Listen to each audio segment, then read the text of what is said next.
मागील तासिकेला आपण फ्रेंच क्रांतीचे परिणाम पाहत होतो। या एकूण 8 परिणामांपैकी 4 परिणाम म्हणजेच फ्रान्समध्ये नवीन युगाचा प्रारंभ, जनतेच्या सार्वभौमत्व तत्व, राष्ट्रवादाचा उदय आणि स्वातंत्र्य, समता आणि बंधुता या तत्वांची देणगी, ही 4 परिणाम आपण मागील तासिकेला अभ्यासलेली होती। आजच्या तासिकेला उर्वरित 4 परिणाम आपण अभ्यासणार आहोत। त्यापैकी 5वा परिणाम या फ्रेंच क्रांतीचा या ठिकाणी सांगितलेला आहे, तो म्हणजे राजेशाहीला धडा। फ्रेंच क्रांतीने राजेशाहीला धडा शिकवलेला होता। फ्रान्समध्ये ही क्रांती होण्याच्या पूर्वी जी ब्युर्बॉन घराण्याची राजसत्ता होती, या राजघराण्यामधील राज्यकर्ते अतिशय जुलमी, अन्यायी व अत्याचारी होते।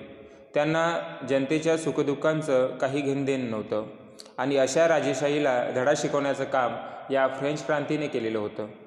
राजसत्ता हुकुमशाहीकडे झुकल्यावर काय परिणाम होतात हे या क्रांतीने दाखवून दिलेले होते। अन्याय कर लादल्यास जनता कशी पेटून उठते हे सुद्धा या क्रांतीने संपूर्ण जगाला दाखवून दिलेले आहे।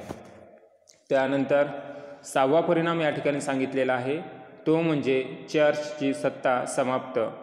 फ्रेंच क्रांतीमुळे फ्रान्समध्ये असलेली जी चर्चची सत्ता होती, ही सत्तासुद्धा समाप्त झालेली होती। जनतेला आध्यात्मिक क्षेत्रात योग्य तो मार्ग दाखविण्याऐवजी धर्मगुरू भलत्याच मार्गाने जात होते। त्यांच्याजवळ लक्षावधींची संपत्ती होती। जनतेपासून जुलमाने धार्मिक कर वसूल केले जात होते। धर्मसंस्था म्हणजे भ्रष्टाचार व अनाचाराचे आगार बनले होते। या चर्च किंवा धर्मसंस्थेला जनतेच्या रोषाला बळी पडावे लागले। जी काही धार्मिक संस्था असते, संस्थेचं काम त्या देशातील जनतेला आध्यात्मिक क्षेत्रामध्ये तो मार्ग दाखवणे असतो।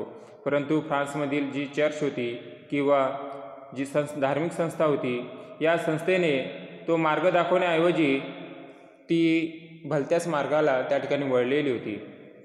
जनतेकडून ही धार्मिक संस्था धार्मिक कर वसूल करीत असे, परंतु जेव्हा एखादी संस्था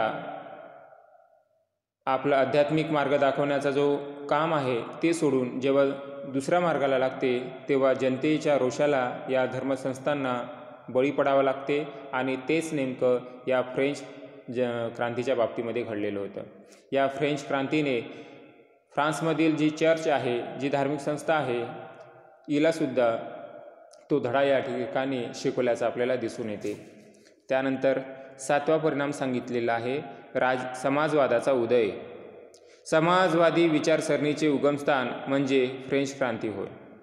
श्रीमंत व गरीब असा भेद नसलेला समाज निर्माण करणे हे रूसोचे स्वप्न होते।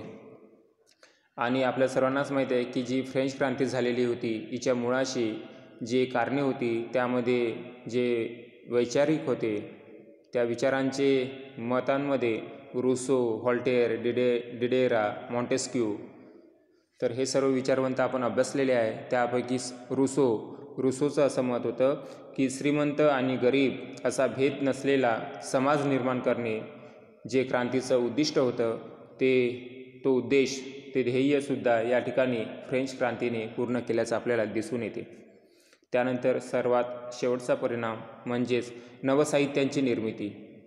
फ्रेंच क्रांतीने मानवी जीवनाच्या विविध अंगांना स्पर्श केलेला होता आणि त्यामुळे वाङ्मय निर्मितीला फ्रान्समध्ये प्रेरणा प्राप्त झालेली होती।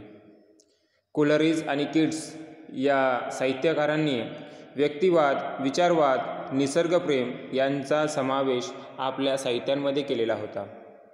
म्हणजे नवसाहित्यांच्या निर्मितीला एक प्रकारची संजीवनी या फ्रेंच क्रांतीच्या माध्यमातून प्राप्त झालेली होती आणि ही सर्व या 1789मध्ये झालेल्या फ्रान्स क्रांतीचे परिणाम आहेत।